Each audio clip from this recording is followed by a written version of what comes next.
सारण जिले के Marhaura main road पर अवस्थित एक कथित फर्जी नर्सिंग होम में झोला छाप डॉक्टर के द्वारा इलाज किए जाने के क्रम में एक प्रसव पीड़ित महिला की मौत हो गई। इस मौत के बाद उक्त नर्सिंग होम में अफरा तफरी मच गई और आनन फानन में इस फर्जी नर्सिंग होम के डॉक्टर और अन्य कर्मचारी मौके से फरार हो गए। इस घटना की सूचना पाकर मढ़ौरा पुलिस घटना स्थल पर पहुंची और जरूरी जांच पड़ताल शुरू कर दी, किंतु अस्पताल से किसी समझौते के तहत मृतिका के पति, पिता और अन्य परिजन उक्त नर्सिंग होम के खिलाफ केस करने को तैयार नहीं हुए और पुलिस को लिखित रूप में एक आवेदन दिया, जिसमें इलाज करने वाले नर्सिंग होम के डॉक्टर और कर्मी को निर्दोष बता दिया, जिसके बाद पुलिस हाथ मलती रह गई। इधर मढ़ौरा रेफरल अस्पताल के प्रभारी चिकित्सा पदाधिकारी डॉक्टर कृष्ण चंद्रा ने उक्त कथित नर्सिंग होम के संचालक को नोटिस भेजकर अस्पताल संचालन से संबंधित जरूरी कागजातों की मांग की है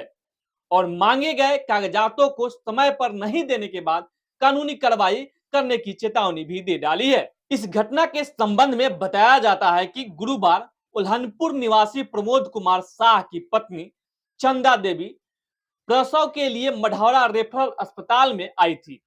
जहां उसकी स्थिति की गंभीरता को देखते हुए डॉक्टरों ने उसे सदर अस्पताल के लिए रेफर कर दिया था, किंतु इसी बीच यह मरीज उक्त अवैध नर्सिंग होम के किसी एजेंट के चंगुल में फंस गया और उसे वहां से भर्ती करा दिया, जहां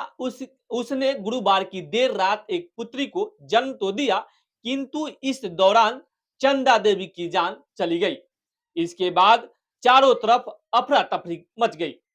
और मृतका के पति और परिजनों ने पहले तो केस करने की बात की, किंतु अस्पताल के लोगों से कुछ शर्तों पर समझौता कर लिया। वार्ता होने के बाद उन्होंने इस मामले में केस करने से इनकार कर दिया और उक्त नर्सिंग होम प्रशासन को लिखित रूप में निर्दोष करार दे दिया। मालूम हो कि मढ़ौरा में कई ऐसे फर्जी नर्सिंग होम चल रहे हैं, जहां बिना डिग्री के डॉक्टर भोले भाले मरीजों की जान से खिलवाड़ करते हैं। इन संस्थानों में यहां समय समय पर मौत की घटनाएं होती रहती है।